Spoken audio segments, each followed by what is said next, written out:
சிவாய நம. திருச்சிற்றம்பலம். சைவத்திற்கு மேல் சமயமில்லை, உள்ளதே சிறக்கும் அல்லது தோன்றாது. நான் உங்கள் அஸ்ட்ரோஜன் துறை, பிளிமிசை கூத்தூர், பெரம்பலூர் மாவட்டம். தனுசு ராசி ஆடி மாத பலன் 2026 நிகழும் மங்களகரமான பராப வருடம் தமிழ் மாதங்களில் 4வது மாதம் ஆடி மாதம் தனுசு ராசிக்காரர்களுக்கு எப்படிப்பட்ட கிரக நிலைகள் இருக்கிறது, அதனால் என்ன பலன்கள் ஏற்படும், இந்த மாதம் செய்யக்கூடிய வழிபாடுகள் என்ன, பரிகாரங்கள் என்ன என்பதை பற்றி இந்த காணொலியை பார்ப்போம். இது போன்ற தொடர்ந்து தமிழ் மாத ராசி பலன்களை தெரிந்து கொள்ளவும், ஜோதிட தகவல்களை தெரிந்து கொள்ளவும் நமது சேனல் அஸ்ட்ரோ சின்னதுரை சப்ஸ்கிரைப் செய்து கொள்ளுங்கள், லைக் பண்ணுங்க, நண்பர்களுக்கு ஷேர் பண்ணுங்க. அதாவது பார்த்தீங்கன்னா சூரியன் கடகராசியில் சஞ்சரிக்கக்கூடிய காலம் தான் ஆடி மாதம். இந்த கடகராசியுடைய அதிபதி யார் அப்படின்னா சந்திரன். சந்திரனுடைய அதிதேவதை யாருன்னா பார்வதி. அப்போ ஆடி மாதம் அப்படிங்கிறது அம்மன் மாதம், அம்மன் அருள் நிறைந்த மாதம். இந்த மாதம் அம்மன் வழிபாடு என்பது மிகுந்த பலனை தரும். அடுத்ததாக பார்த்தீங்கன்னா இந்த ஆடி மாதத்திலிருந்து மார்கழி மாதம் வரை உள்ள 6 மாத காலம் தட்சிணாயன காலம், தேவர்களுடைய இரவு பொழுது காலம். இந்த ஆடி மாதம் 11ஆம் நாள் பார்த்தீங்கன்னா வாசு நாள். புதிதாக வீடு கட்டுவதற்கு, மனை கொள்வதற்கு மிக அற்புதமான நாள். ஆடி மாதம் வீடு கட்டலாமான்னா தாராளமாக கட்டலாம். ஆடி மாதம் 21ஆம் தேதி ஆடி கிருத்திகை, அன்றைய தினம் விரதம் இருந்து முருகப்பெருமானையும் கார்த்திகை பெண்களையும் வழிபாடு செய்யும் பொழுது திருமண தடை விலகும், குழந்தை பாக்கியம் கிடைக்கும். அதே போல பார்த்தீங்கன்னா தொழில் வளர்ச்சி ஏற்படும். ஆடி மாதம் 27ஆம் தேதி ஆடி அமாவாசை விசேஷம். முன்னோர்களுக்கு படையில் போடவும், படையில் போடவும், அதே போல் பார்த்தீங்கன்னா முன்னோர்களை நினைச்சு நம்ம திதி கூட கொடுக்கலாம். மஞ்ச வாழைப்பழமும் அகத்திக்கரையும் பசுமாட்டு கொடுக்கலாம். முக்கியமாக குலதெய்வ வழிபாடு செய்யலாம். குலதெய்வ வழிபாடு செய்வதற்கு அற்புதமான நாள் அந்த ஆடி அமாவாசை, ஆடி மாதம் 27ஆம் தேதி. அடுத்ததாக பார்த்தீங்கன்னா ஆடி மாதம் 29ஆம் தேதி ஆடி பூரம். விரதம் இருந்து அம்பாளையும் ஆண்டாளையும் வழிபாடு செய்பவர்களுக்கு குழந்தை பாக்கியம், திருமண தடை விலகும், தொழில் வளர்ச்சி ஏற்படும். அதே போல் வீட்டில் சுபகாரியங்கள் தடையில்லாமல் நடக்கும். குடும்ப வாழ்க்கைக்கு தேவையான அஷ்ட ஐஸ்வர்யங்களும் கிடக்கும். குடும்ப வாழ்க்கை சிறக்கும். ஆடி பூரத்திற்கு விரதம் இருந்து அம்பாளையும் ஆண்டாளையும் வழிபாடு செய்யும் பொழுது. அடுத்ததாக பார்த்தீங்கன்னா ஆடி மாதம் 32ஆம் தேதி நாக பஞ்சமி, கருட பஞ்சமி. அன்றைய தினம் விரதம் இருந்து கருடனையோ அல்லது நாகதேவதையோ வழிபாடு செய்யும் பொழுது நம்மளுடைய ஜாதகத்தில் ஏற்படக்கூடிய ராகு கேது தோஷம், காலசர்ப்ப தோஷம், தாரா தோஷம், மாங்கல்ய தோஷம், புத்திர தோஷம், இந்த மாதிரி ராகு கேதுகளால் சர்ப்பங்களால் ஏற்படக்கூடிய தோஷத்துடைய வீரியம் குறையும். ஆக இப்படிப்பட்ட சிறப்பு வாய்ந்த இந்த ஆடி மாசத்துல தனுசு ராசியை பொறுத்த வரைக்கும் அர்த்தாஷ்டம சனி நடக்குது. அஷ்டம சனியில பாதி கெடுபலங்கள் தரக்கூடிய அர்த்தாஷ்டம சனி நடக்குது. இந்த அர்த்தாஷ்டம சனியோட பாதிப்பு இப்போ குறைய போகுது. ஏன் அப்படின்னா சனி வக்கரகதியில் சஞ்சரிக்க போகிறார். எப்பன்னா ஆடி மாதம் 10ஆம் தேதியில இருக்கு. அது தனியாக வீடியோவில் பார்ப்போம். அடுத்ததாக பார்த்தீங்கன்னா உங்கள் ராசிக்கு 5ஆம் இடம், புத்திரஸ்தானம், புத்தி, சிந்தனை, செயல்திறன், பதவி, விளையாட்டு சொல்லக்கூடிய 5ஆம் இடத்திற்கும் 12ஆம் இடம் என்று சொல்லக்கூடிய விரயஸ்தானம், அயன சயன போகஸ்தானத்துக்கு அதிபதி யார் அப்படின்னா செவ்வாய். இந்த செவ்வாய் உங்கள் ராசிக்கு 6ஆம் இடத்துல சஞ்சரிக்கிறார். நோய், எதிரி, வம்பு, வழக்கு, கடன் அப்படின்னு சொல்லக்கூடிய 6ஆம் இடத்துல சஞ்சரிக்கிறார்.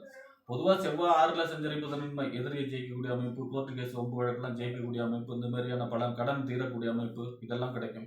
ஆனால் பார்த்தீங்கன்னா 5ஆம் அதிபதி 6ல் இருக்காருன்னா வீட்டில் வயதானவர்களுடைய ஆரோக்கியத்தில் அக்கறை செலுத்த வேண்டும், குழந்தைகளுடைய ஆரோக்கியத்தில் அக்கறை செலுத்த வேண்டும்.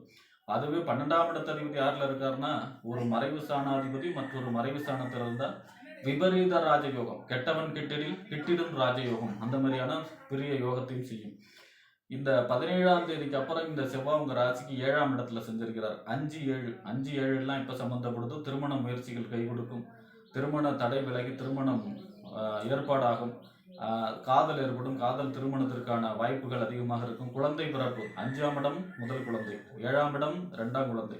அப்போ பார்த்தீங்கன்னா கருவுண்டாக்கக்கூடிய அமைப்பு, குழந்தை பிறப்பு, கூட்டுத் தொழில் நன்மைகள் ஏற்படக்கூடிய அமைப்பு, அதே போல் வியாபாரம் செழிக்கக்கூடிய அமைப்பு, இந்த மாதிரியான நன்மைகள் அதிக அளவு நடைபெறும் 17ஆம் தேதிக்கு அப்புறம். அடுத்ததாக பார்த்தீங்கன்னா உங்கள் ராசிக்கு 6ஆம் இடம், நோய், எதிரி, வம்பு, வழக்கு, கடன், உத்தியோகஸ்தானம் சொல்லக்கூடிய 6ஆம் இடத்திற்கும் 11ஆம் இடம் என்று சொல்லக்கூடிய லாபஸ்தானம், மூத்த சகோதரஸ்தானம், அபிலாஷிகள் பூர்த்தியாகக்கூடிய இடம். இந்த 6க்கும் 11 கூடியவர் யாரு அப்படின்னா சுக்கிரன். இந்த சுக்கிரன் உங்கள் ராசிக்கு 9ஆம் இடத்துல கேதுவோடு செஞ்சிருக்கிறார். 6ஆம் அதிபதி 9ல் செஞ்சிருக்கிறார்னா தந்தையுடைய ஆரோக்கியத்தில் அக்கறை செலுத்த வேண்டும். அதே மாதிரி தொலைதூர பயணங்களில் கவனமாக இருக்க வேண்டும்.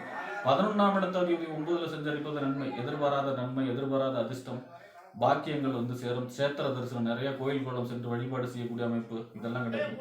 ஆனால் கேது எந்த கிரகத்தோட சேர்ந்தாலும், அதே போல பார்த்தீங்கன்னா எந்த இடத்துல இருந்தாலும் அதனுடைய பலனை தடுக்கும், சுருக்கும். அந்த வரிசையில் பார்த்தீங்கன்னா 16ஆம் தேதிக்கு அப்புறம் மறுபடியும் பார்த்தீங்கன்னா இந்த சுக்கிர பகவான் 10ஆம் இடத்துக்கு தொழில் புகழ் அந்தஸ்து கௌரவத்துக்கு போறாரு.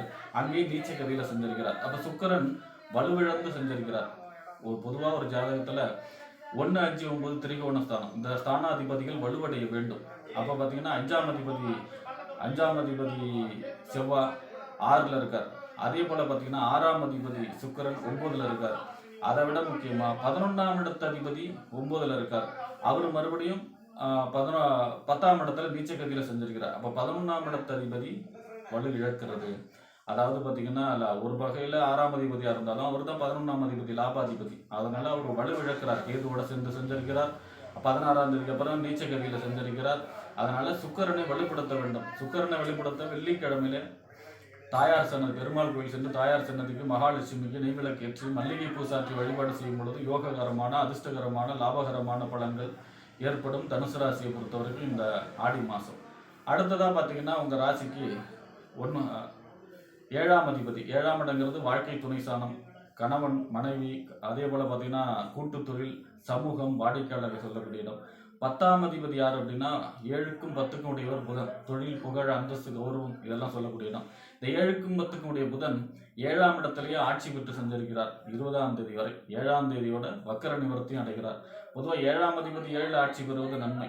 10ஆம் இடம் தொழில், 7ஆம் இடம் கூட்டு தொழில், தொழில் சம்பந்தமான வளர்ச்சி, வாழ்க்கை துணை வழியாக நன்மைகள், திருமணம் கைகூடக்கூடிய அமைப்பு, குழந்தை பிறப்பு ஏற்படக்கூடிய அமைப்பு, கமிஷன் ஏஜென்சி தொழில் செய்பவர்களுக்கு அமோகமான லாபம், ரியல் எஸ்டேட் இந்த மாதிரியான கமிஷன் செய்கிறாங்க, கமிஷன் வச்சு செய்கிறாங்க இல்லையா, அவங்க வந்து இடத்துக்கு சொந்தக்காரவங்களும் இருக்க மாட்டாங்க, வாங்குறவங்களும் இருக்க மாட்டாங்க, வாங்குறவங்களும் இருக்க மாட்டாங்க, விற்கிறவங்களும் இருக்க மாட்டாங்க.